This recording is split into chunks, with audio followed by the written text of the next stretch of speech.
This is part of the WISAC webinar series. So we're really lucky today, actually, have Professor Amalia Polydoropoulou with us to discuss all those really exciting issues and activities taking place in the last, well, it's months and years now. So yeah, just try to summarize, because there are these issues of huge interest for different communities about sharing and about different technologies and different socioeconomic groups. I don't want to take more of your time. So this is built on working group 4 outputs, and then hopefully we'll have some time in the end to discuss some more issues afterwards. So Amalia, the floor is yours again. Thank you. So what we decided in this paper is to focus on model preferences, but as well as on the gender effect, and try to develop discrete choice models, advanced choice models, in order to be able to evaluate the value of AVs, how consumers value AVs, and to calculate the willingness to pay and the values of times from these alternative models that we are estimating. And why did we decide this? There are many studies on as I said before, investigating the factors that are affecting the ownership of AVs or the usage of shared autonomous vehicles, and there are many findings with regards to the socioeconomic characteristics, including gender. But what we have studied, and in the literature review we have conducted, we found some contradicting findings. For example, in some researches, we find that women trust AV technologies more than men. Men have greater concerns using SAVs. Women are more likely to own and use an AV. While in other studies, we find that women and young adults are less likely to ride share. Men and high-income individuals are more likely to share, and men are more likely to use SAVs in different studies that are conducted in different cities. So when we thought about all these findings, there are clearly some issues that are raised, and we found also through the attitudes and perceptions from this part of our questionnaires and our surveys, is that yes, women may face safety and security threats when traveling with their co-passengers, as well as that the trip chaining behavior of the individuals between men and women differ. The needs are different. Women need to conduct some caring activities, and the way that these all these issues are captured in the modeling is not straightforward. So we have like one variable that includes gender, and we can find that maybe women increase or there is a higher possibility of women to use SAVs or to not use SAVs. But not other explanatory factors that could affect this behavior. So what we decided to do is to include in our questionnaires and also our modeling to the aspect to find out about the number and gender of co-passengers in shared autonomous vehicles. And this is something that has not been done before. It is the first time. And also what we have found out is that in different cities or different researches, we find these contradicting factors that are findings that I showed you in the previous slide. While we want, so it is very, it would be excellent if we could compare our findings among different countries, and that's where we focused. We basically our survey designed was a web-based questionnaire with three basic sections. The one about the usual travel behavior of the individuals, the other one an attitudinal questions regarding autonomous vehicles. The second one, a stated preference experiment where we set the individuals, the respondents in a hypothetical scenario in the future where autonomous vehicles are available, and different attributes of the different modes available vary. And we ask them to choose about regular car, private autonomous vehicle, and shared autonomous vehicle. And the third part of the questionnaires are the socioeconomic characteristics, which would be the explanatory variables in our models to explain the behavior. In the first paper with Shelley, that Shelley Gioni presented last month, we all try to understand what is the choice between a regular car and private AV. Here we are trying to focus more on the choice of the shared AV. And here is how our WISE-ACT stated preference experiment it looks like. There are different types of or scope of trip purposes, from work to visiting purpose or other scope of travel. And we asked them to decide among the three different alternatives when the cost is varying, the travel time is varying, and the number of passengers is varying. And there with little men and women, we present who are the co-passengers with them, if it is a man or a woman, or a man and a woman or more. And we will see next how to do this. This is our sample. Our sample is composed for this specific paper of around 3,683 valid questionnaires. We have two basic clusters, the southern cluster with Cyprus, Greece, and Hungary, and the northern cluster with Iceland, Finland, and United Kingdom.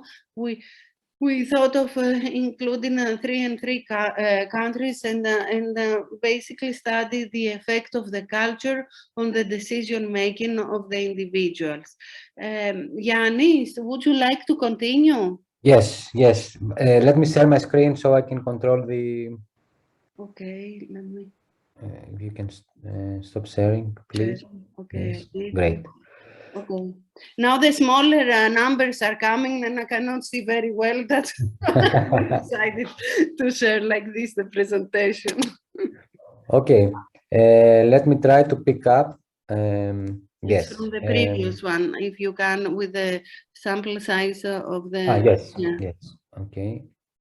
So continuing about our sample, we have some simple descriptors. Here you can see the map with the participants from each country.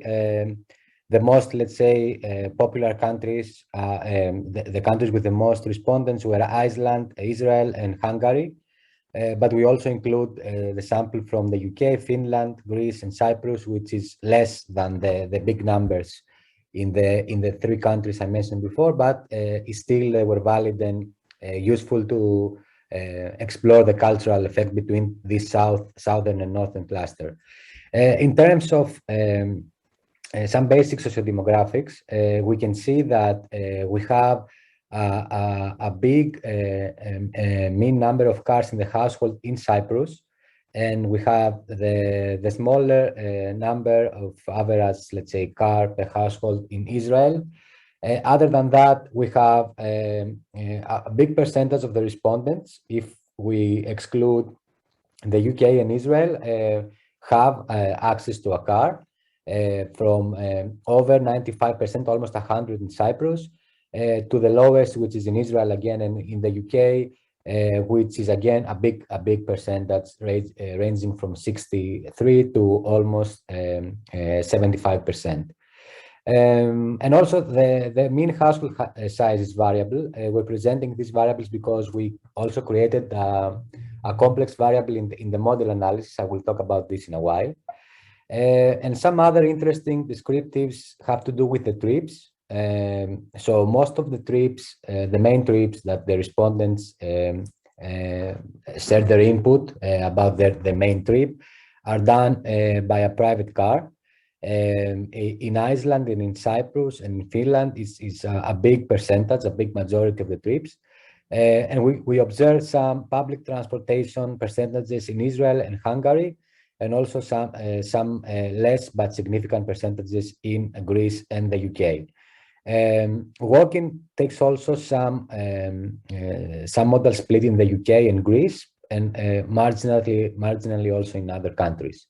Most of the trip purposes on the right side of the presentation are done for work purposes. And we also have a second, let's say, trip purpose, shopping in most of the countries. And third is education, for education purposes. Now, to further explore what we did to further explore the preferences and to focus on the gender issue was to develop a discrete choice model where the utility is a function of two main variable categories: the sociodemographic characteristics of the respondents and the alternatives of the attributes of the alternatives presented. So it's the travel time, the travel cost, and the number and gender of the co-passengers. Now, a bit on the technical side, we decided to do this different effect on men respondents and on women respondents, and we actually have these 5 categories of different co-passengers, let's say mixture. So if we have the co-passengers could either be a single man, a single woman, I mean one man, one woman, 2 women, 2 men, or a man and a woman, so mixed gender. So we have these 5 categories, and then we have a different coefficient for men respondents in the questionnaire and women respondents. This allows us to calculate and to estimate actually what is the effect of the gender and the number of co-passengers in the case that the respondent is a man and a woman, and we can make some good guesses on the effect and see later on. I will present some of the interesting findings we managed to get using this methodology. Also, another more technical, let's say, comment, we have randomly distributed alternative specific coefficients of AV and SAV, which have a statistically significant standard deviation in all the countries, which reveals that there is significant intrapersonal correlation among choices. So if a person chooses a specific mode for one task, it is likely that she or he will make the same choice in other tasks. This means that we have kind of an anchoring effect where people are consistent in their choices. Now, we try to present the results in a more graphical way, not with a number and coefficient estimates and statistic measurements. So just a brief presentation of this. What we're presenting now are statistically significant results. So we find out that you see the red color indicates a negative correlation, and the green color a positive correlation. So in the first row, if respondents were of an older age when older was used as a continuous variable, it negatively affected the utility and the choice of private AV in Hungary, Israel, Iceland, but positively affected the choice of an AV in Finland. For SAV, we have the same picture where most of the countries, Hungary, Israel, Iceland, and the UK, older people do not prefer to choose the SAV, but in Cyprus, there's a positive correlation between older age and SAV choice. Now, we also came up with this household vehicle availability index, which is a simple, let's say, division of the number of cars over the number of family members, as to say, a larger vehicle availability index means that there are more cars available in the household. So this index is negatively correlated with the choice of an SAV in Cyprus, Hungary, and Israel, which makes sense in the sense that if you have enough available vehicles in the vehicle, you're not likely to use a ride-sharing service, even if it's autonomous. Now, two interesting findings regarding the main travel mode that people stated that they use in the regular and main trips is that across all countries, except the UK, except for the UK, if people use as a main travel mode their car, the private car, this is positively correlated with the choice of a private autonomous vehicle and the regular car, not autonomous car like the regular cars with low levels of autonomy or none at all. On the other hand, if people stated that they use public transport as the main travel mode, this is positively correlated with the choice of an SAV in Greece, Israel, and Iceland, and also with the choice of an AV in Israel and in Finland. And it is negatively associated with a shared autonomous vehicle choice in the UK. The most interesting part, in my opinion, about the model results is that we came up with different preferences regarding the gender of co-passengers and how the gender and the number of co-passengers affects the choice of SAV in the different countries, but also for men and women in the sample. So in this graph, you can see that women respondents prefer to travel with 2 women co-passengers in the UK, and men respondents prefer to drive with 2 women respondents in Cyprus, Greece, and Hungary, which are all parts of the northern cluster. Now, in the case that of people wanting to avoid an SAV trip in the presence of specific co-passengers, women tend to want to avoid riding an SAV with 1 man in Iceland and Finland, and also want to avoid riding with a single woman, or 2 men in the UK and Hungary. Also, men want to avoid riding with another man, 1 man in Hungary and Israel, want to avoid to ride in a car with 2 mixed gender co-passengers in Iceland and Finland, and also with 2 women in Finland. Before I go to the calculation of the SAVs, I will do a recap, because this may seem a bit complex with the first view. But let me talk about the value of time that we have calculated, the value of time of shared autonomous vehicles in the countries of our research. So the highest calculated value of time was in Iceland. And then close second is Finland and Israel. The lowest is in Hungary, and we also found out that in Greece and Cyprus it's the same, 38 euros per hour. In the UK, it's 30 euros per hour. Now, with the help of an initiative in our lab with Professor Polydoropoulou, Ioanna Pagoni, and Danai Kouniadi, members of Transdem Lab, along with other co-authors, they have prepared a paper for TRB, which is under review. I think it's accepted for presentation this year. We can compare the ranges of value of time that people in the last 3 or 4 years have published in the literature.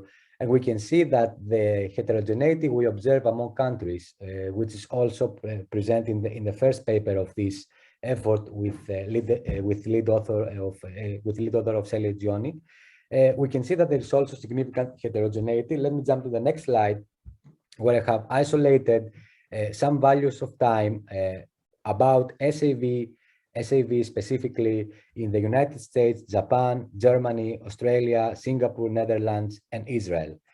we can again see the significant heterogeneity. We have some extreme values, for example, for urban travel, commuting in the Netherlands. You can see the different values are based on different socio-demographic characteristics. For example, if I'm not mistaken, in the case of Germany, we have different income levels of respondents. So we can see that as income becomes higher, we can see also a higher calculated value of time.